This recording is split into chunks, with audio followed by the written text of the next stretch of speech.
BBC Bangla আপনাদের স্বাগত। আজ আপনাদের সাথে লন্ডন স্টুডিও থেকে আছি মানসী বড়ুয়া, আর ঢাকায় আমার সাথে থাকছেন আকবর হোসেন। সর্বশেষ গুরুত্বপূর্ণ আপডেট সংবাদে আপনাকে স্বাগত। শুরুতেই সংবাদ শিরোনাম, পরে বিস্তারিত। প্রথমেই জানাবো, দিল্লিতে বিক্ষোভ থেকে রাহুল গান্ধী এবং প্রিয়াঙ্কা গান্ধী গ্রেপ্তার।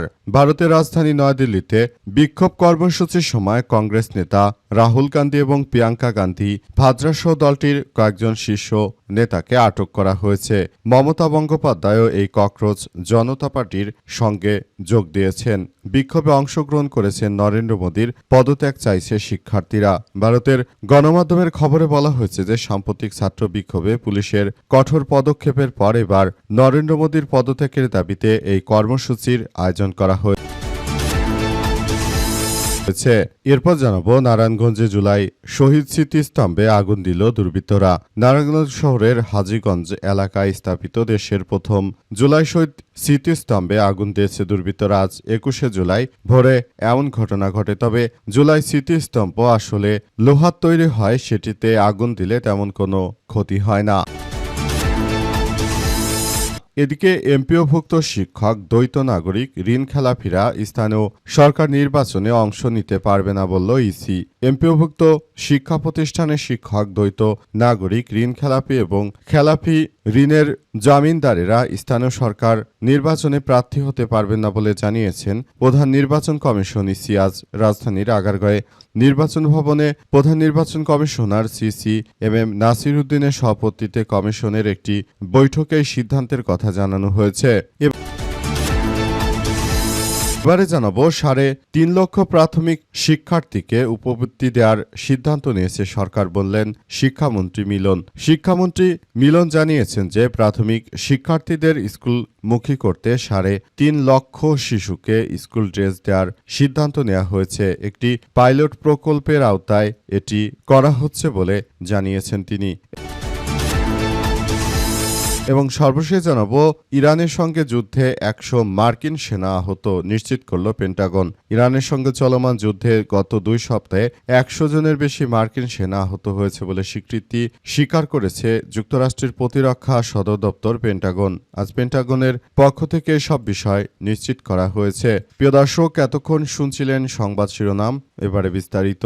তবে তার আগে বন্ধুরা, অনুরোধ থাকবে এই সংবাদটিতে একটি লাইক দিন। এই চ্যানেলে আপনি নতুন হয়ে থাকলে আমাদের সংবাদটি দেখতে দেখতে চ্যানেলটি সাবস্ক্রাইব করে রাখুন। কমেন্ট করে বন্ধুরা আপনার মূল্যবান মতামত জানিয়ে দিন আপনি বিশ্বের কোন দেশ থেকে বা বাংলাদেশের কোন স্থান থেকে আমাদের সংবাদটি দেখছেন এবং শুনছেন। আর বন্ধুরা, সংবাদটি আপনার সোশ্যাল মিডিয়া ফেসবুকে শেয়ার করে বন্ধুদেরও দেখার সুযোগ করে দিন। গাজা যুদ্ধে আপনি যদি নিরীহ ফিলিস্তিনিদের ভালোবেসে থাকেন বন্ধুরা, কমেন্টে ইয়েস লিখে পুরো বিশ্ববাসীকে আমাদের এই তাজা আপডেটটি দেখার সুযোগ করে দিন। এবারে বিস্তারিত।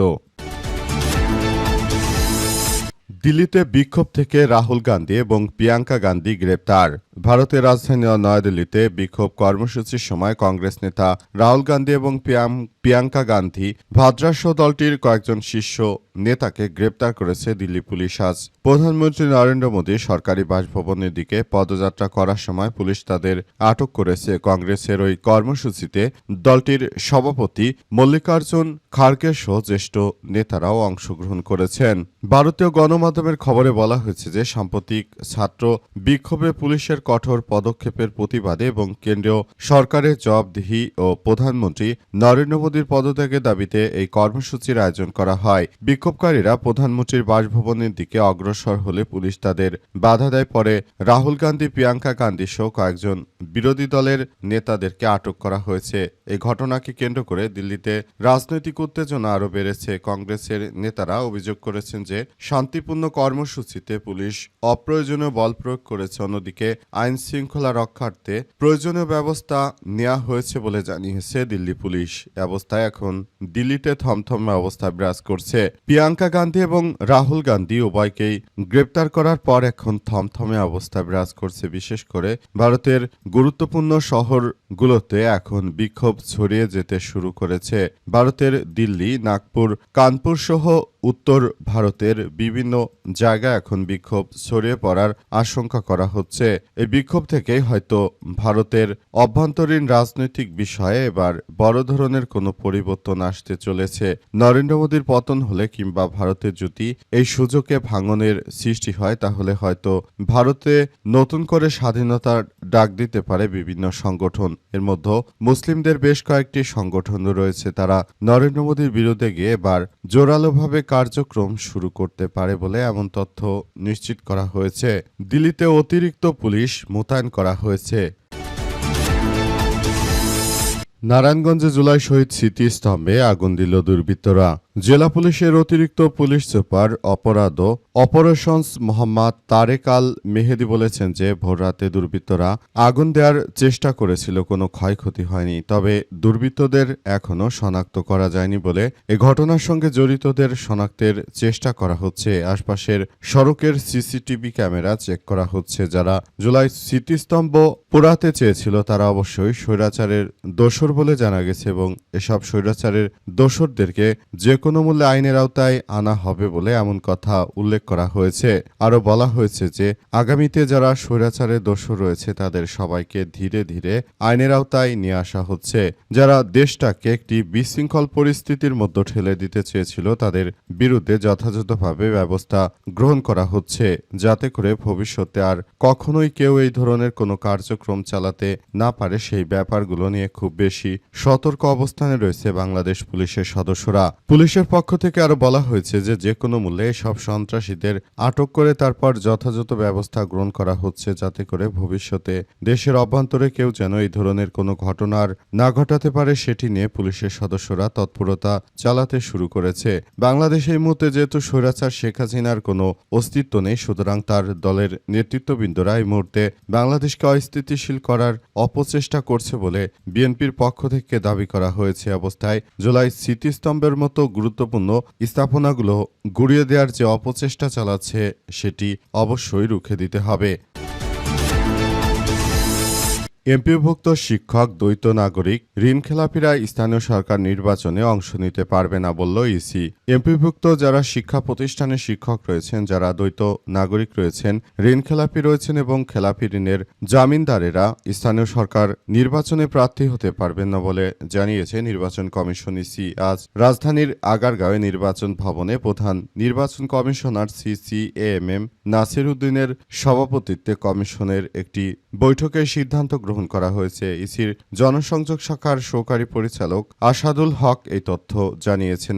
আসাদুল হক জানান যে বৈঠকে নির্বাচন কমিশনার আব্দুর রহমান মাসুদ, আনারুল ইসলাম সরকার ও বেগম তাহমিদা আহমেদ ও আবুল ফজল সানাউল্লাহ সংশ্লিষ্ট কর্মকর্তারা উপস্থিত ছিলেন। তিনি আরও জানান যে বৈঠকে সিটি কর্পোরেশন, পৌরসভা, উপজেলা পরিষদ, জেলা পরিষদ সহ বিভিন্ন পর্যায়ের নির্বাচনের বিষয় নিয়ে তারা কথাবার্তা বলেছে। তারা জানিয়েছে যে কিভাবে একটি সুন্দর ও সমৃদ্ধির একটি ভালো নির্বাচনী ব্যবস্থা বাংলাদেশে তৈরি করা যায়, যেখানে কোনো ভোট কারচুপি হবে না। তবে স্থানীয় পর্যায়ে ভোট কারচুপি না হলেও এই নির্বাচন কমিশনের অধীনে আসলে সুষ্ঠু নির্বাচন হয়নি সেটা বলাই যায়। এই মুহূর্তে সুষ্ঠু নির্বাচন হয়নি, তাই এই নির্বাচন কমিশন যে একটা ব্যর্থ এবং মেরুদণ্ডহীন উর্দি পড়া নির্বাচন কমিশন সেটি এর আগেই নিশ্চিত করেছিলেন নাসির উদ্দিন পাটোয়ারি। তিনি মূলত বিষয়গুলো নিয়ে সবকিছু খুব সুন্দরভাবে গড়ে তোলার কথা বলেছিলেন। ৩.৫ লাখ প্রাথমিক শিক্ষার্থীকে উপবৃত্তি দেওয়ার সিদ্ধান্ত নিয়েছে সরকার, বললেন শিক্ষামন্ত্রী মিলন। এবার নতুন করে ৩.৫ লক্ষ প্রাথমিকের শিক্ষার্থীদেরকে শিক্ষা উপবৃত্তি দেওয়া হবে বলে জানিয়েছেন শিক্ষামন্ত্রী মিলন। তিনি আজ সাংবাদিকদের সঙ্গে আলাপকালে এমন কথা বলেছেন।